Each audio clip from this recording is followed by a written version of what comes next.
વડોદરા શહેરના રાજવી પરિવારે માંડવી દરવાજાની મુલાકાત લીધી હતી, જ્યાં મહારાણી રાધિકા રાજે ગાયકવાડે હેરિટેજ એક્સપર્ટની સાથે જર્જરિત પિલ્લરનું નિરીક્ષણ કર્યું હતું।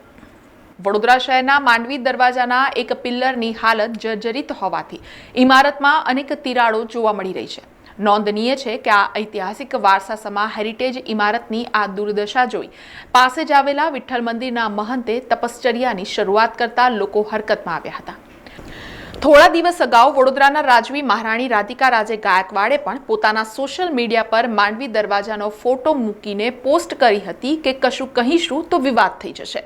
ત્યારે આ મામલે વડોદરા મહાનગરપાલિકાએ પણ હવે જ્યારે પ્રયાસો શરૂ કર્યા છે, તો આજે વડોદરાના રાજવી ગાયકવાડ પરિવારના મહારાજા સમરજીતસિંહ ગાયકવાડ અને મહારાણી રાધિકા રાજે ગાયકવાડ માંડવી ખાતે પહોંચ્યા હતા, જ્યાં મહારાણીએ પહેલા માંડવી ખાતેના મેલડી માતાના દર્શન કર્યા હતા અને તે બાદ જર્જરિત થયેલા પિલ્લરનું હેરિટેજ ટ્રસ્ટના સમીર ખેરા અને અન્ય હેરિટેજ એક્સપર્ટ સાથે નિરીક્ષણ કર્યું હતું।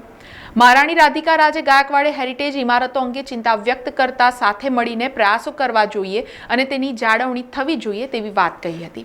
તેમણે આગામી સમયમાં હેરિટેજ એક્સપર્ટ જે રિપોર્ટ તૈયાર કરશે તે અમે પાલિકાને સુપ્રત કરીશું તેમ ઉમેર્યું હતું। डिस्कशन चाले છે કે હવે કેવી રીતે આને આચરી શકાય અને રિપેર કરી શકાય અને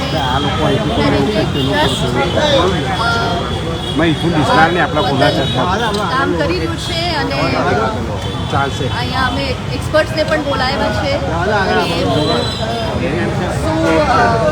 શું કહેવાનું હશે એ શેર કરશે, પછી અમે ડીએમસી જોડે શેર કરશું અને એક આશા છે કે આનું રિપેર થશે અને વ્યવસ્થિત રિસ્પોન્સિબલી અમે તો આગ્રહ કરી શકીએ છીએ, સંકેત આપી શકીએ છીએ ડીએમસીને અને હેરિટેજ ટ્રસ્ટ બહુ એક્ટિવ છે આમાં અને મારો સહયોગ આપું છું હેરિટેજ ટ્રસ્ટને અને અમે વડોદરાના પ્રાઉડ નાગરિકોને તોડથી આને આંચવાની પ્રયાસ કરતા રહીશું।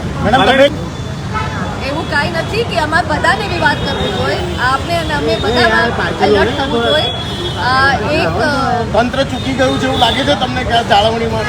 એવું કાંઈ નથી, મને લાગે છે કે અમે નાગરિકોને, પ્રેસને, એડમિનિસ્ટ્રેશનને બધાને એલર્ટ રહેવું જોઈએ અને બધાનું એક જિમ્મેવારી હોવી જોઈએ અમારા ધરોહરને સાચવીને રાખવાની। વરસાદને પહેલાં આને સ્ટેબલાઇઝ કરી દેવું જોઈએ, નહીં તો વરસાદમાં વધારે ડેમેજ થશે એવું અમને લાગે છે। આપણે એનું વિચારીએ, બરોબર છે, અને જેમ આપણે જાણીએ છીએ કે આપતા 10-20 વર્ષથી પણ ઘણી બધી હેરિટેજની બિલ્ડિંગો જે છે એમાં આપણે જે પ્રમાણે એને કોન્ઝર્વેશન થવું જોઈએ નથી થતું। તંત્રની પ્રાયોરિટીઝ છે બીજી હશે, આમાં નહીં હોય। હવે આપણે બધા મળીને કરીએ કે ભાઈ આપણને પણ આ વસ્તુ ઇમ્પોર્ટન્ટ છે તો આગળ કદાચ તંત્ર એના પર દર ટાઈમે રાજવી આ સાથે જ વરસાદ પહેલા આ કામ પૂર્ણ કરી દેવું જોઈએ, નહીં તો વધારે નુકસાન થશે તેવું પણ તેમણે ઉમેર્યું હતું। સમાચારોના સતત અપડેટ માટે TNN ન્યૂઝને YouTube પર સબસ્ક્રાઇબ કરી બેલ આઇકોન પ્રેસ કરો અને અમારી સાથે જોડાયેલા રહો Facebook, Instagram અને Twitter ઉપર।